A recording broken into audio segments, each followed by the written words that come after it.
Critics of Donald Trump argue he's entirely disinterested in getting results to the American people. That's not entirely fair.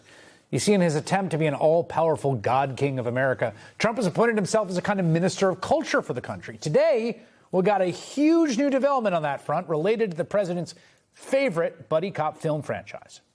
Trump is bringing Rush Hour back. You remember Rush Hour, right? The late 90s, early aughts action comedy trilogy. It's been dormant for about 20 years now, both because of changing cultural mores and also in large part because the series director, a guy named Brett Ratner, has been a Hollywood pariah for nearly a decade. During the Me Too moment, Ratner was accused of half dozen instances of sexual harassment or misconduct, which he denies. Lately, he's been plotting his comeback tour, first by directing the documentary on First Lady Melania Trump that Jeff Bezos paid $40 million for. Remember that one? And now by shopping around Rush Hour 4. Thanks to some great reporting by Semaphore and Puck, we know that Trump personally lobbied for a deal and that Paramount, under control of the Trump-friendly Ellison family, will distribute the film. So, promises made, promises kept.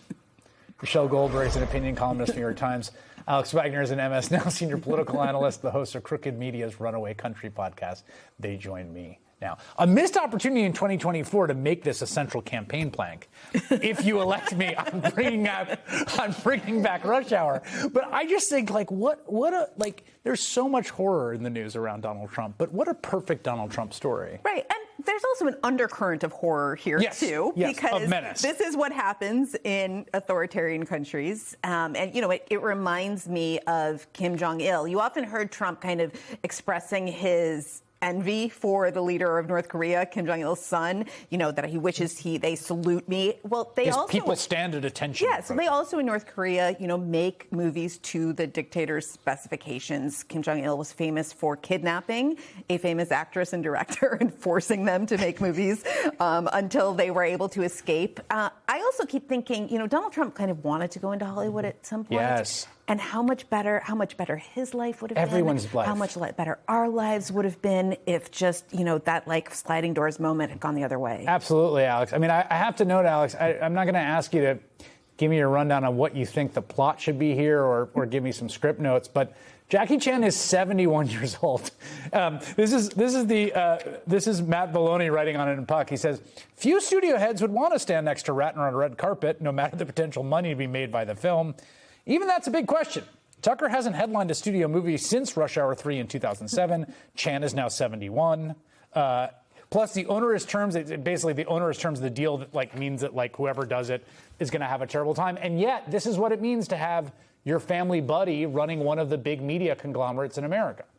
Yeah, I mean, if you are one of those poor Americans that can't afford groceries, health insurance, a roof over your head, or electricity, yes, at least you have the prospect of Rush Hour 4 coming in 2028. I don't know. I mean, I think it's twofold in purpose. One is to own the libs, right, by bringing back a retrograde version of manhood and a probably sort of latently, if not explicitly, racially uncomfortable, if not racist movie that belongs in the 90s and not in, the 2020s. But the other piece, I think, is a bid for Trump to control culture. And, yes, in the authoritarian sense, but also the right has been desperate to get into Hollywood forever, right? I mean, that's why, Steven Seagal and Meatloaf and Kid Rock were the celebrities they trotted out because they were just grasping at some kind of cultural relevance. And I think 2024 with the Manosphere and Maha Moms, they felt like, oh, we can be in the zeitgeist. We can do this too. Yeah. This can be our victory. And this is Trump's pathetic version of trying to be culturally relevant, is to pull the strings like a bad version of Geppetto with Larry Ellison, Jackie Chan, and Chris Tucker as Pinocchios. I don't know. Sorry, it's a ham-handed metaphor. I also love imagining when the green light notice got sent to Jackie Chan and Chris Tucker. Are they on board? Do they want to make this film? Do they have a choice? Do they have a choice? Exactly. per your earlier example. This is a headline in the New York Times today, which the photo that's attached to it, everyone has been cracking up at. Shorter days, signs of fatigue. Trump faces realities of aging in office. It basically just, in a really rigorous way, in fact, down to documenting how many fewer appearances he's doing, is just tracking the fact, Michelle, that we know the presidency ages people. We saw with Joe Biden that if you're rather advanced in age when you start, it's going to age you more.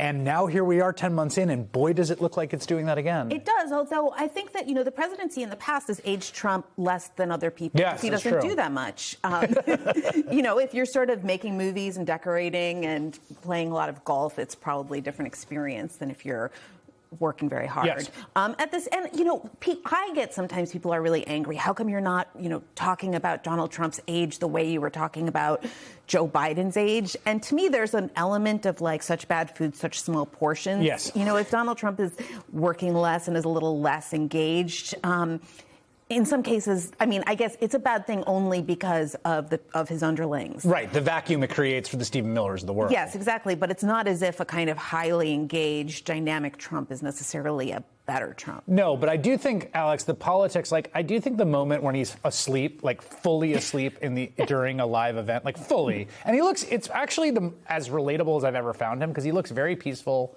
and very calm and very quiet in the way a baby sleeps.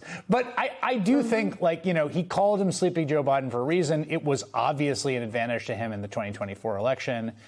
It is clear to me now that this is a real political issue for them among a constellation of political issues they now face. Yeah, I will say, I guess sleeping Trump is maybe marginally better than awake Trump, except for the fact that's that the question, the entire edifice of the Republican Party is built upon what Trump wants, and nobody really knows what that is other than Trump. So there is a sense of sort of runaway country, even more so than normal, if the figurehead atop this thing is not even literally conscious. So I think it's problematic for governance generally, and certainly for the Republican Party. I think it's a problem.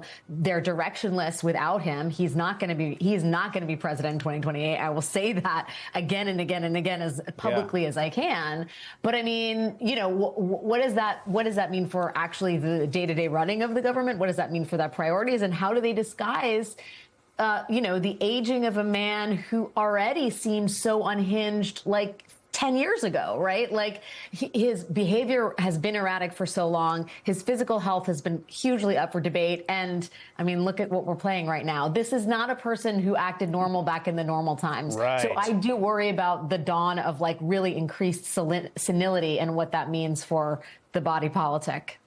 Yes, and who's controlling things if and when he is checked out, or when he's just resting his eyes while he dreams up new buddy comedies? Michelle Goldberg and Alex Wagner. Thank you both. We'll be right back.